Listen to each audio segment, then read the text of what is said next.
Good evening, everyone. I'm Chaplain Rick Godinez, and it is my pleasure to welcome you to our 9/11 memorial ceremony this evening. At this time, I would like to ask you to please stand for the presentation of colors, the national anthem, and invocation. Detail, let's hear, hut! Present, hut! The posting of colors are presented by Troop 139, led by Jake Eigenbro and Scoutmaster Eban Wachowski. Oh, say, can you see by the dawn's early light what so proudly we hailed at the twilight's last gleaming, whose broad stripes and bright stars through the perilous fight o'er the ramparts we watched were so gallantly streaming, and the rocket's red glare, the bombs bursting Crackling, yeah. gave proof through the night that our flag was still there.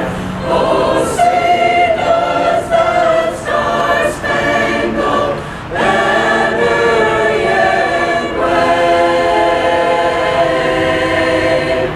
o'er the land of the free, land of the free, and the home of the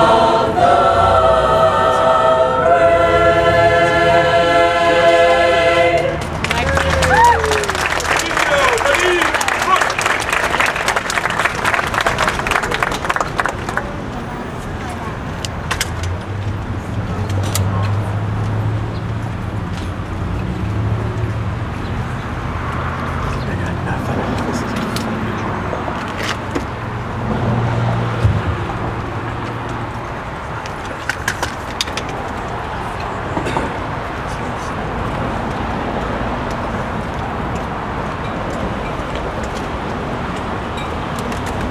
On the morning of September 11th, 2001, 2,976 people from 93 different countries lost their lives in New York, at the Pentagon, and in Shanksville, Pennsylvania. Today we pause and remember that day and pray for those that were affected by the terrible events that took place 14 years ago. Would you please join me in prayer?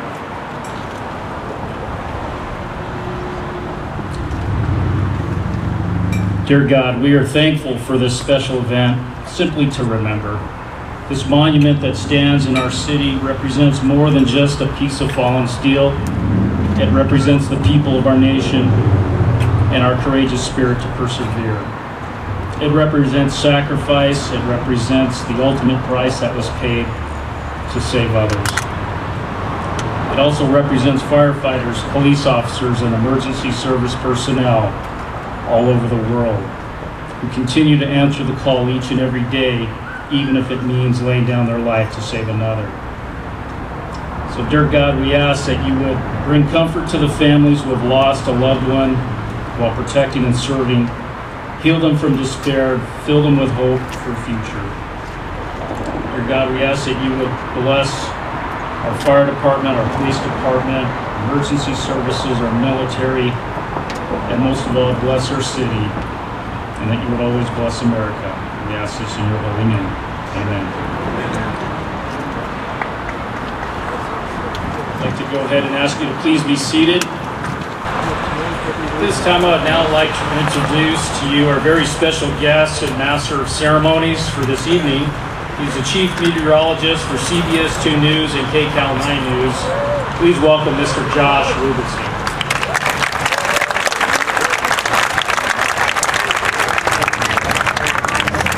Hello, everybody. Normally, when I do these events, first of all, several times tonight, I'm the go-to host this side of Mulholland. So many of you have seen me do these events before. Normally, if this weren't a somber occasion, I'd make some kind of joke about how I'm not Jackie Johnson, I'm at a fire station here, and everybody be disappointed. But we're gonna move on with that and talk a little bit about 9/11 and that day, because something that kind of rings in my mind is when we talk about never forget. And I remember exactly how that day went for me. I had gotten a call from my mother to turn on the Today Show. Yes, the Today Show, another network. And I turned it on, and I, of course, saw what everybody else saw. And then my pager went off, and I had to go to work. And I was assigned to go cover the mayor. And at the time, Mayor Hahn was out of the state, and it was Alex Padilla who was acting mayor. And we were downtown covering the mayor, and every 20, 30 minutes, there would be another bomb threat, and they'd have to move where the press was. We'd go from one place over City Hall over here, then east, west. And I remember how vulnerable we all felt that day, and how vulnerable I felt that day. And I'm in a business where, you know, we're not very vulnerable, similar to first responders, not nearly as important as first responders.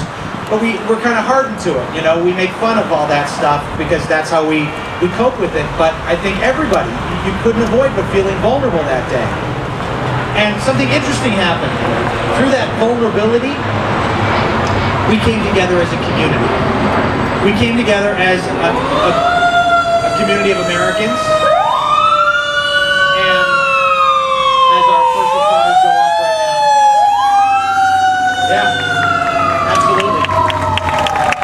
Certainly poetic to have that in the background. We came together as Californians and Angelinos. So when this anniversary comes around every year, sure, we shouldn't forget what happened, and you're going to hear from some of our leaders in the city here, and they're going to remind you of those things. But the thing that rings in my heart is the community, because the days following that tragedy, I never felt more connected to the city, to my neighbors, to this country, we all felt like we were together on the same team. And I think as we drift away from the event, we kind of lose that.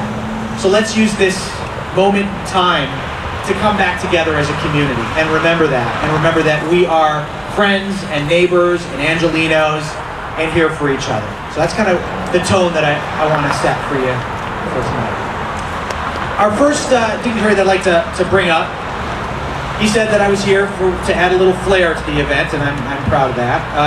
We'd like to welcome up Los Angeles Fire Department Deputy Chief Daryl Arbuthnott.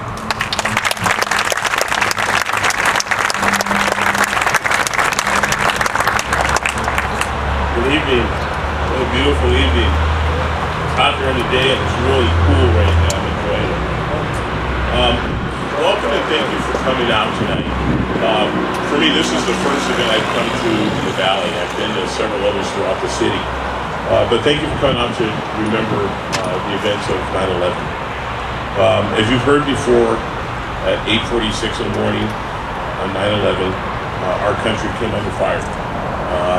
It's probably the first time our country's been under attack. Nearly 3,000 lives were lost. Several of them first responders, a lot of civilians that perished. And it's hard to imagine 14 years since then what's changed. There was a recent statistic I read that said 20% of America knew somebody who was impacted by the events of 9/11. And it's really a staggering statistic. Those lives were lost forever, but our spirit still remains tough. Much has changed for Americans. We've become reacquainted with war, experienced recession, become more engaged in political debate and divides. Even our air travel's changed. Yet this evening I'd like to focus a little bit on what has not changed. Our character remains steadfast as a nation. Our faith in God and others remains. Our beliefs in America as a free society, and our will to protect our freedom. These beliefs have only strengthened.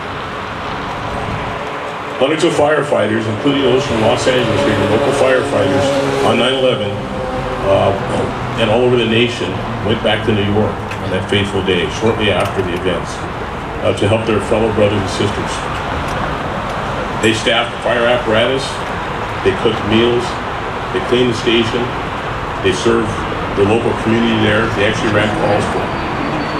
And this is all at their own expense and their own time, because there's a connection amongst public safeties, public first responders.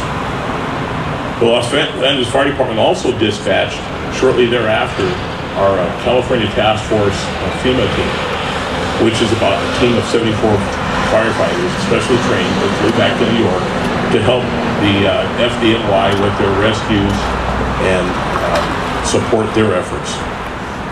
These demonstrate the unique characteristics of your fire department here. Tonight you will hear about the 800-pound steel rubble behind me, another 100-pound block of limestone that was at the Pentagon in DC. These symbols represent pain, terror, despair, triumph, determination, strength that bonded our nation, united our nation stronger than ever. There are only a few of these places in the city that actually have rubble from the actual events of 9/11. One is here. The second one, we had an event this morning in our training center, Frank Hopkins downtown. And then the third one's actually on the campus of USC. They actually have also some iron that was from one of the World Trade Centers. I want to share a personal story, a real brief personal story that happened recently. As recent as last year. I took my mom out. We went back to New York last year around, mid-year. And we happened to be there the week before they officially opened up the 9/11 museum. And I recall outside, my mom was somewhat apprehensive about going there. My mom, who recently retired from FEMA, my mom's in the audience. I'm not going to say her age, but she's beyond 80. She retired from FEMA. She worked in the recovery section. She actually responded to Katrina, 9/11, and some other events, catastrophes in the United States. So we went back. We actually walked through the museum. We were able to walk through because we were first responders. And my mom's apprehension, I didn't understand it quite as much as she did because I did not go back. We walked through, and if you have it in the museum, you have to go to experience it to understand what really occurred. I realized that my mom, after going through that, she converted her apprehension kind of dissolved and turned to comfort because there is a section in the museum where the victims, there's pictures, you can hear their stories, and I think my mom made somewhat of a connection. So it was a very interesting experience for me. Perhaps on this 14th anniversary of 9/11, we are celebrating heroism in the face of disaster, remembering the lives of those that were lost. We might also want to spend time searching our own selves and asking, what have I learned? Perhaps that would be the most fitting way for us to commemorate this event today. You think about 9/11, we should never forget those scared, vulnerable feelings. We should never forget the eerie feeling of so many lives lost. We should never forget the images that we saw on TV of all the heavy black smoke billowing above the skies of Manhattan. We should never forget the feeling, bolstered sense of unity and pride of Americans that came to their aid. We should never forget seeing the courageous actions of many men and women. We should never forget seeing the first responders from across the nation come together and unite. We should never forget seeing what hate can destroy. We should never forget what love and unity can heal. We should never forget. Thank you.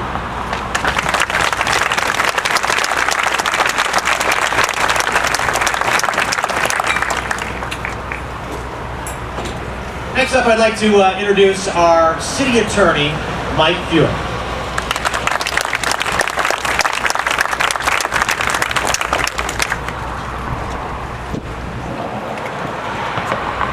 Thank you, Josh, for that extensive introduction. I appreciate it very much. But in keeping with the spirit of that introduction, I'm going to speak briefly, and I was looking at the wonderful audience assembled today, and I wanted to do something a little bit different. It occurred to me on this 14th commemoration of 9/11 that there are children who are here, many kids, who weren't even born on that day. And I want to speak to the kids who are here for a second about what you might consider taking away from this event tonight. On 9/11, adults often talk about this day being a day that defined us, that talked about terrorism for the first time in a meaningful way on these shores and so on. And of course, we need to be vigilant about the threat that terror brings to all of us.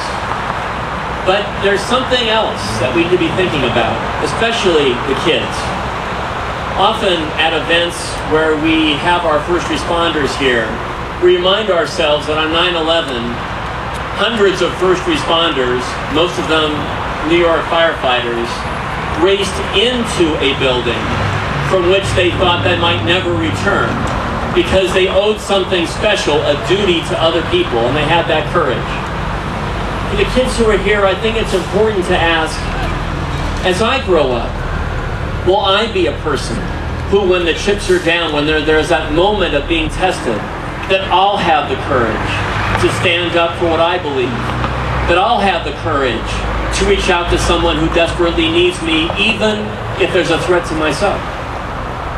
To the kids who are here, I would ask, do you want to think about how you're going to handle the fact that the terrorists on 9/11 wanted to do that much more than destroy iconic buildings?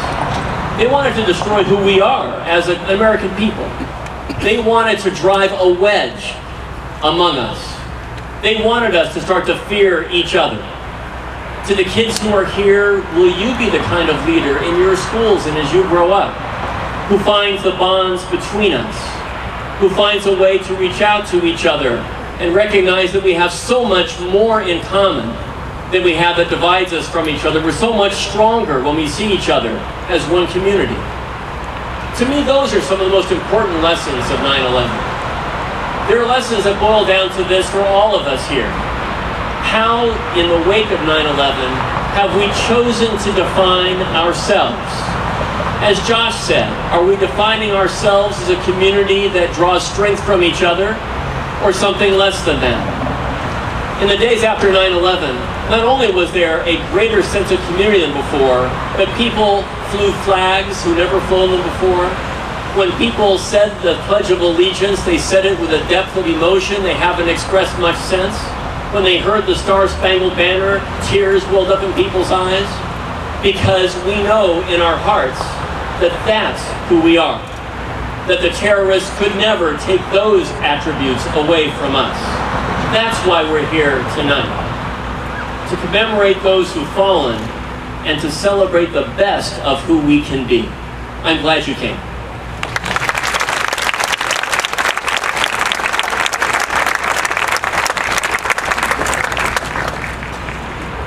I'd like to take this time to talk a little bit more about City Attorney Michael Feuer. He was born in a grass hut in a small village. No, he's a fantastic individual. I can't say enough about him, but I know that we are moving forward. What's interesting that you brought up, Mike, is that I have one of those kids who was born after 9/11. She's 10 years old, and you know, as this anniversary came and went, never really addressed it with her. This is the first year she really asked about, you know, what happened. And we talked a little bit about it. But it really kind of blew my mind to think when she asked me this morning, and I was watching that, I don't know if you do this, I feel a need to watch that MSNBC thing where they play it over again. Just, it's sort of my way of saying, this is me remembering, and I'm going to remember and watch it. And it blew my mind that she grew up in a world where she didn't know anything about it. It was the first time it made sense to me that this was a moment in time for us that we experienced together, and our kids, they're gonna read about it in the history books, and we're gonna have to talk about it. Next up, I'd like to invite up our city controller, Ron Galperin. Come on.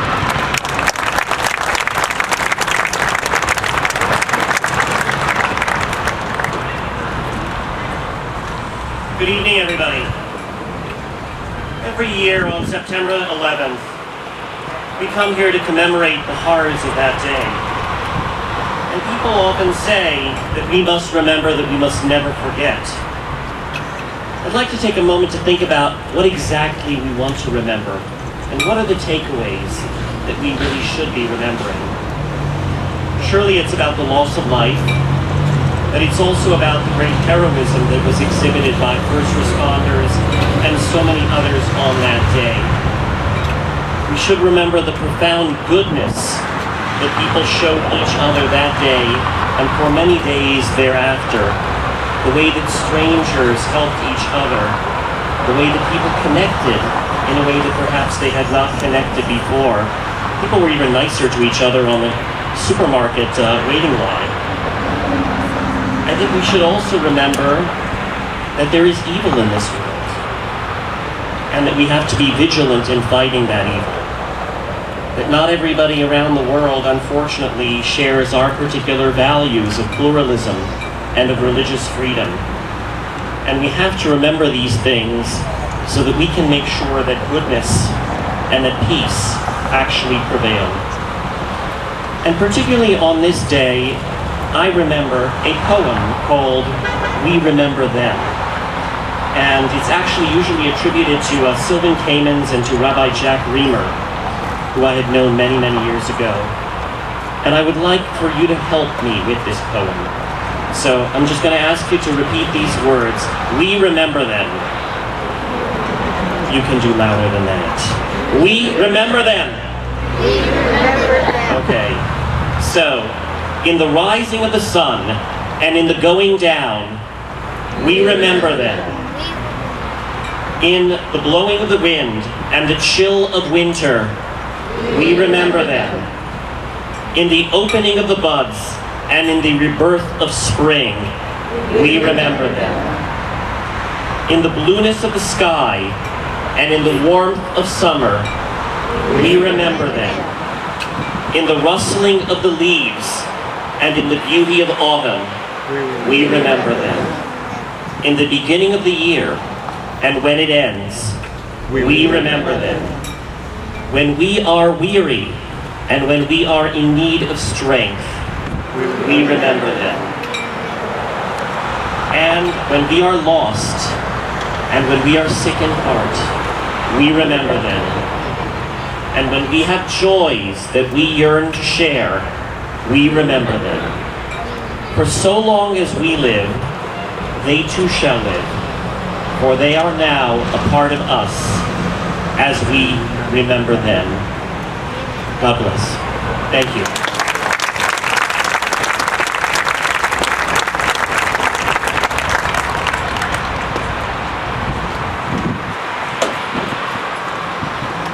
So as I look around, I want to do a quick thank you to the Van Nuys cadets who are helping us out tonight. Please give them a hand. Looking sharp. Over there, too. You know, as I think about, our worst times, I think about 9/11, and I think about how, I was talking about before, how we were vulnerable and how at a moment when everything is going south, I get paralyzed. We all become paralyzed of what to do next. And it's our first responders, these folks that are sitting over here, these firefighters and the Los Angeles police officers and the sheriffs that can't afford to be paralyzed in any way, shape, or form. They run in just as we saw on 9/11. And I'm so thankful, and I know how lucky I am to live in this city where we have the best firefighters, without a doubt.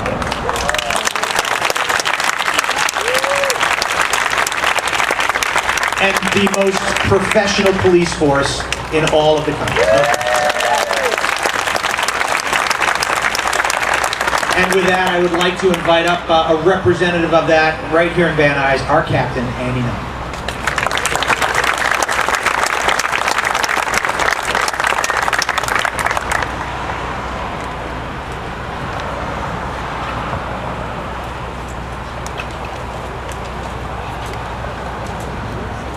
Thank you very much. It's a great honor to be here, and I want to thank all of you for being here.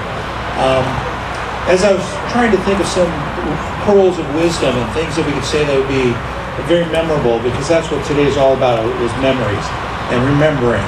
And all of my colleagues and your city leaders who have spoke so eloquently here, I thought that really it's about service. As we were waiting for this event to kick off tonight, so many of you came up to each one of us, stretched out your hand and said thank you for your service. And for me, and for most of us who do the work that we do, for all of you, we don't expect thanks. We don't think about it. And I thought, how can we thank you? Because we are only able to do what we do because of your support and your trust. And it was very interesting that Mike Feuer was addressing our youth here. And all of you young men and women that are here tonight, our Boy Scouts, our cadets, members of our CERT team, our Community Emergency Response team, these are individuals who truly have within them the gift of service. And each one of you has that within you. I'm sure that every person that is here tonight, you are here because in some way you serve your community. Our beautiful chorus here who's volunteered their time to be here to sing is a service. You lift us up. And I'm sure you go to countless events on your own time and you serve and you bring joy to people. So I'll challenge each of us, including those who serve on a daily basis, to pick something that you can do to serve your community. Because we are all part of this great community and this great world that we live in. And yes, there are people out there who don't have that same vision. So my challenge to each one of us is to find those individuals and serve them. Show them what it means and the experience that you can gain from serving others. So God bless each one of you. God bless the United States, and thank you so much for being here.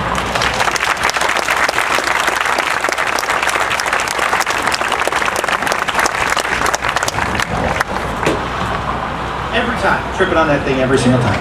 You'd think I'd get used to it. I'd like to welcome up our newest City Council member, David Rube.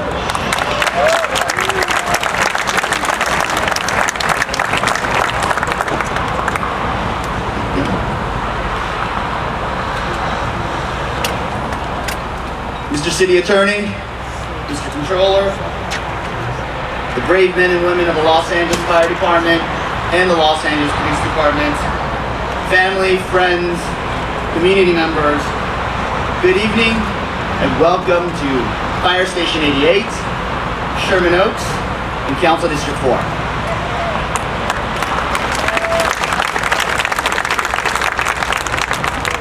While I am very excited and happy that you are here today to join us in the beautiful Sherman Oaks, today we gather on a much somber note.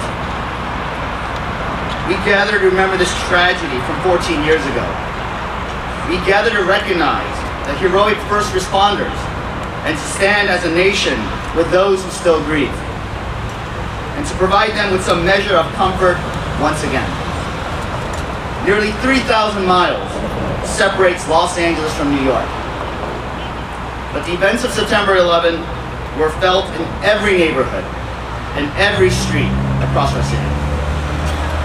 This evening, we also honor the fallen law enforcement officers, firefighters, and other first responders who lost their lives in the line of duty. 343, 23, 37, 343 New York City firefighters, 23 New York City police officers, and 37 Port Authority officers lost their lives. They were instrumental in evacuating over 10,000 occupants from the Twin Towers. And they continue to stay in the building, rescuing people trapped above the impact zones until the towers collapsed. Through the threats we face today, though the threats we face today are different than 14 years ago, let us recommit our trust to the women and men in uniform who protect our neighborhoods every day. Let us bring a round of applause. Let us renew our faith in the values that make us more free. And most of all, let us always remember the 2,752 people who lost their lives from these horrific terrorist attacks. Thank you, and God bless.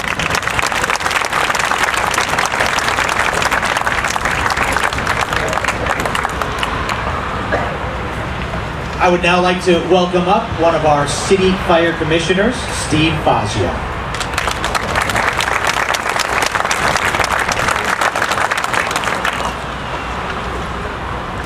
Thank you, Josh. I was supposed to follow, it looks like in the program, Brad Sherman, so I'll just give his line. Welcome to Sherman Oaks, the best named city in America. I've heard him say it enough times where I feel like I'm missing the fact that he's not here to say that. Now, everybody I knew was going to basically give the statistics and speak a bit about what it is that, this day represents. And I have a little kind of different twist on things given the fact that I've been now on this fire commission for the last few years. I've had a chance to really kind of, as a citizen, as are the people here other than our men and women in uniform, I've been able to kind of have one foot in and one foot out, which is always an interesting way of being able to learn something because you're not so steeped within it that you can actually, not be so close to the forest to see the trees. What I have found most interesting about our LA City Fire Department is that their budget was literally decimated a few years ago as a result of the economic downturn. And that's something that, we have heard throughout the city from time to time. But what's most interesting to me is the fact that the men and women of our LA City Fire Department have never wavered, have never had a, sick out or one of the, many things that you see other cities do. They have come to work, they have done their job in conditions where they've at times had to work a day and a second day and a third day and a fourth day away from their home, calling their spouses at the last minute to say, I'm really sorry, I can't leave. There's no one to, do the job today, and the captain on the shift is asking if I'd stay over. And these men and women have never complained. You've never heard them say anything, I don't believe, on TV or even in private. They just persevere and do the job of saving lives and saving property, the extent to which people really don't recognize because we have such an enormous city that we don't really realize that they're handling 1,300 calls per day. If you can even think about that for a minute, yes. And they do so with such an incredible amount of pride and enthusiasm and bravery. And again, you never hear about it. You never hear them whine. The building's burning, they go on in. We have a huge fire. They figure out who did it somehow or another with the help of other agencies, but we're the lead agency oftentimes on these things. With small units working overtime and not really working for the pay and the compensation all the time, but working because it's a absolute value that they have.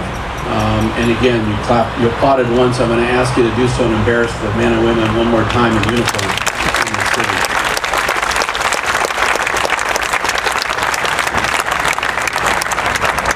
So I am an insomniac, and I watch Charlie Rose every night. So if any of you that can relate to that, and there was an astrophysicist on, and Charlie Rose asked him a question, and he gave a quote that I'd never heard before.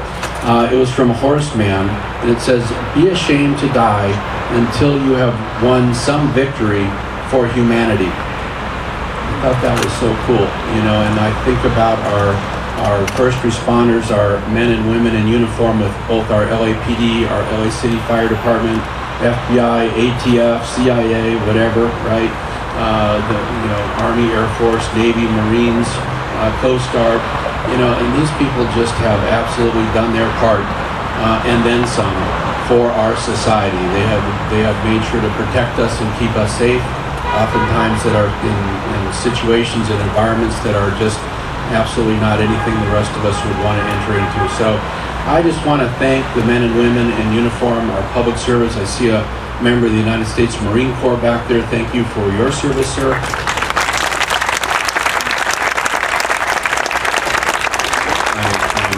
In no way have I memorized what all of you have done in the audience, but I'm sure there are many veterans, so please thank you as well. But mostly, yes.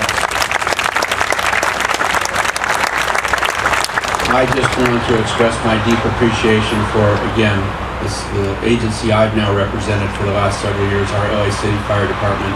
Thank you, thank you, thank you. Thank you very much.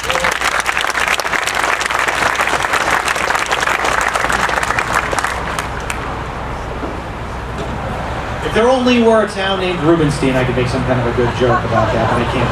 I would like to, in fact, the reason Brad Sherman is not here is he's on a plane right now, so he's clearly not able to be here, but I'd like to welcome up his Senior Policy Deputy, John Alford, for a few minutes.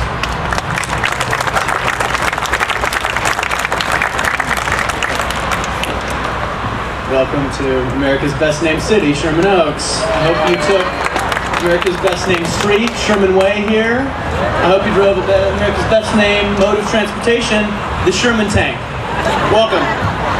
Congressman Sherman is sorry he couldn't be here tonight to express, on behalf of all of us, the deep gratitude we all feel towards our first responders, those individuals committed every day to placing themselves in harm's way on that day when we all come under attack. And 9/11, 2001 was a day where we all came under attack. As Congressman Sherman's known to do, he had, the architect of the Capitol, to have flown over the Capitol Dome this flag, and he had it dedicated to California Task Force 1, this first urban search and rescue team on the scene at the World Trade Center in the immediate aftermath of 9/11. And so on behalf of Congressman Brad Sherman and the grateful nation, I'd like to present to Task Force 1 this flag. Thank you for your service.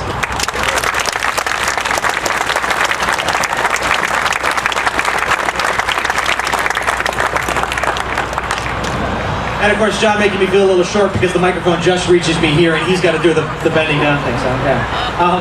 Thank you very much. That is a lovely, lovely gesture. I would like to welcome up a woman that is a dynamo and makes things happen here on the west side of or east side of the valley, west side of the valley, all of the valley. Please welcome Carrie Conjoint.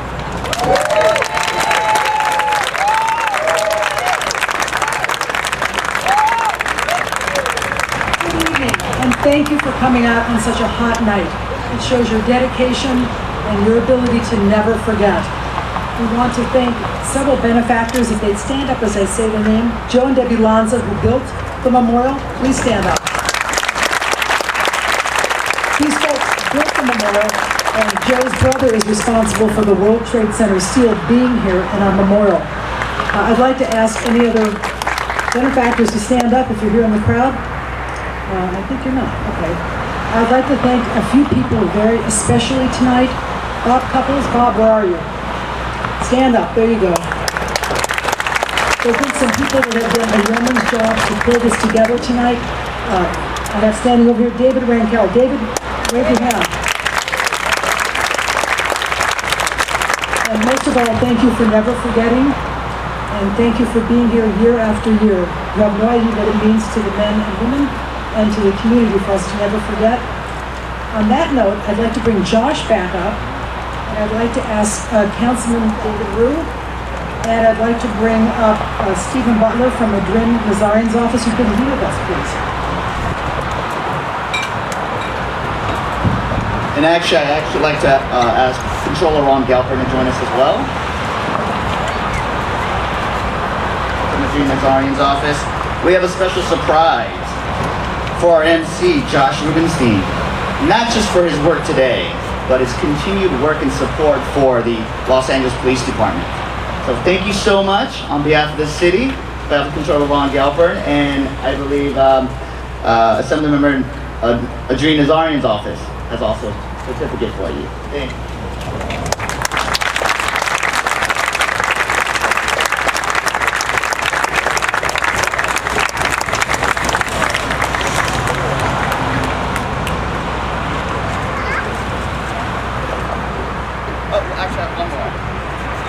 Sorry, we got one other special surprise.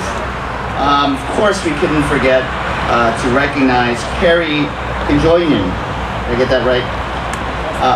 Who made today possible. Not just today. I'm very fortunate to be here for my first year, and I plan looking forward to coming every single year after that. But you've been doing this for such a long time, and thank you so much for helping the community not forget. Thank you.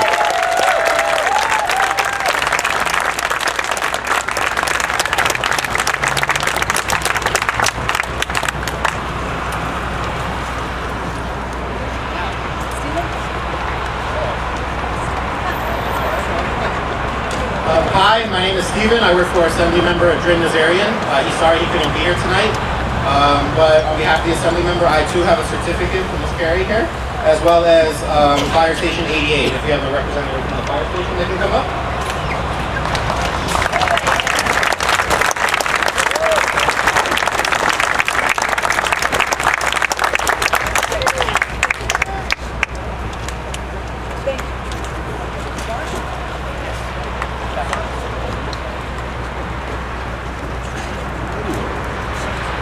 Well, that was fun. That was nice, and I don't do this for that, so I really appreciate that. Honestly, it's my pleasure to be here on nights like this. In fact, when Carrie asked me to be a part of this, I've been to these sitting out in the audience before, and I was honored to even be asked to be a part of this.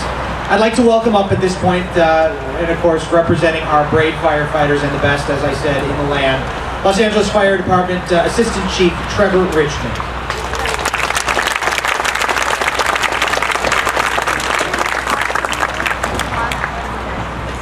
Good evening. As I was looking for a way to effectively close this evening's event, as I was searching for inspirational anecdotes and some of the things that have already been said, I don't know if you recall the evening of 9/11 when the President of the United States sat in his Oval Office and we were all still in shock, and he gave a speech and actually pulled a couple lines from that speech, and I'd like to read them, and I think they really properly summarize everything that we've talked about this evening. So that evening, the President said, "This is a day when all Americans from every walk of life unite and are resolved for justice and peace. None of us will ever forget this day, yet we go forward to defend freedom and all that is good and just in our world. We will never forget." The second part of what I'd like to do tonight, and I apologize to Josh, I don't have a fancy frame to put this in, but on behalf of the Los Angeles Fire Department, Deputy Chief Daryl Arbuthnott, we'd like to thank you for your services here tonight.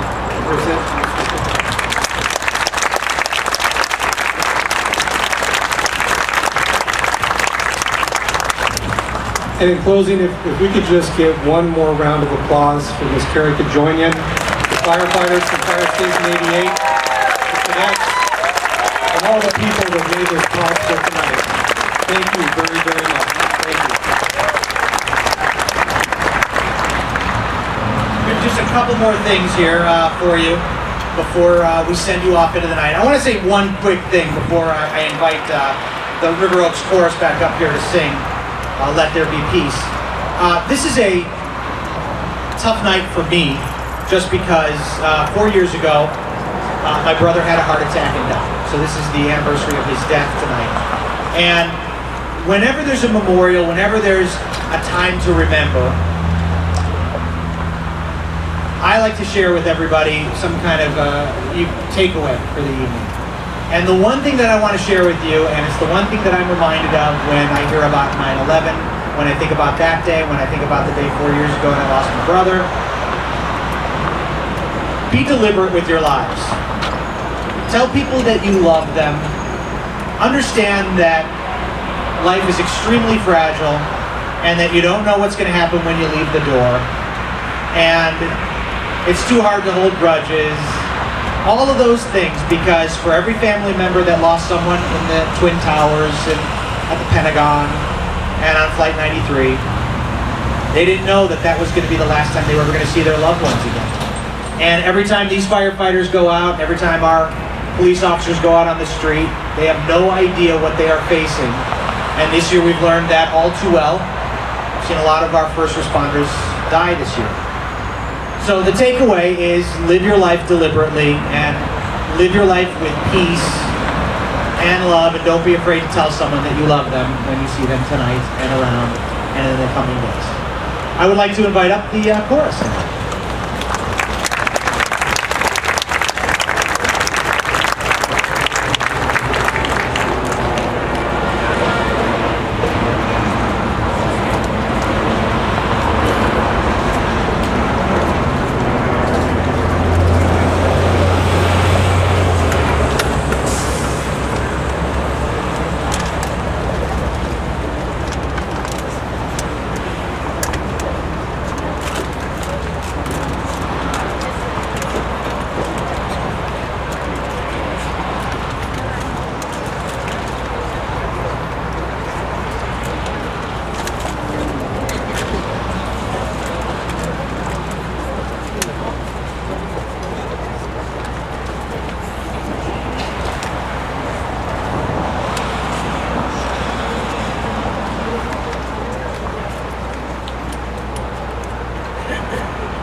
this be my solemn vow, my vow, to take each moment and live each moment in peace eternally. Let there be peace on earth, and let it begin with me. Let it begin with me.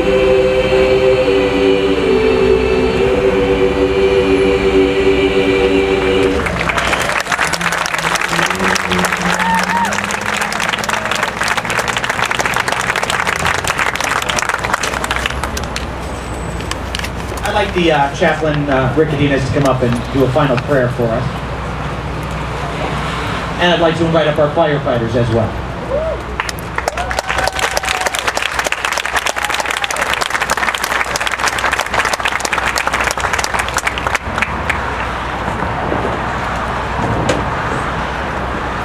I know this is going to be tight here with firefighters coming up here, but I'd also like to invite any of the police officers and military if you kind of make your way to the stage as well.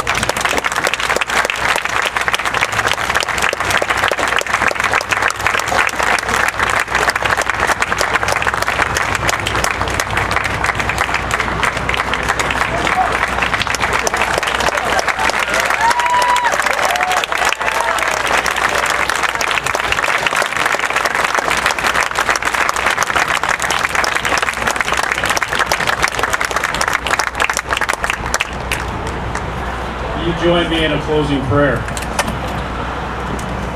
Dear God, we pray tonight as we did 14 years ago on September 11th. And as each year passes, we pray that from the ashes that rose from ground zero will rise a new spirit of beauty and unity in America. Across the great nation, our hearts have been knit together into a new tapestry of one America.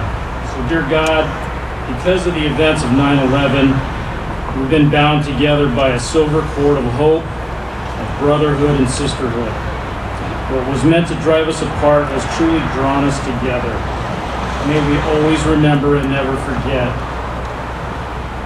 So tonight we ask, dear God, that you would just wipe away the tears of all in need of comfort, that you would warm the heart of the ones who've grown cold from bitterness, and that you would lift the head of the one whose head is bowed down in sadness, that you would touch the discouraged and remind them that love will always conquer hate.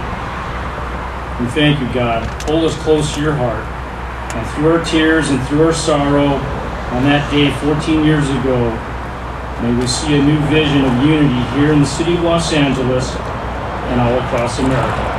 We ask this in your name, dear God. Amen. Amen.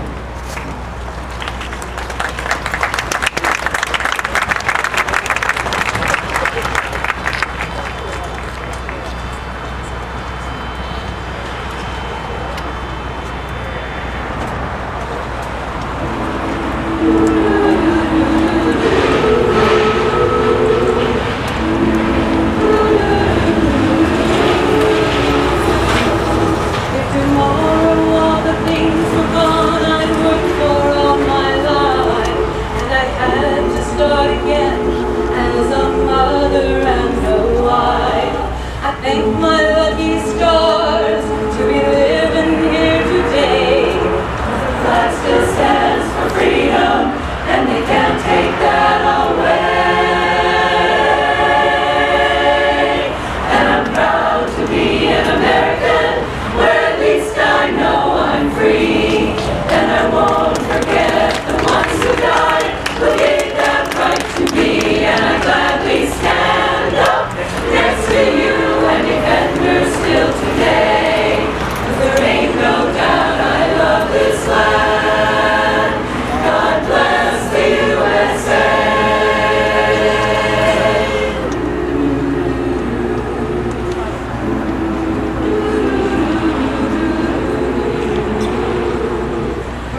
Thank you so much and have a wonderful and safe evening, everyone.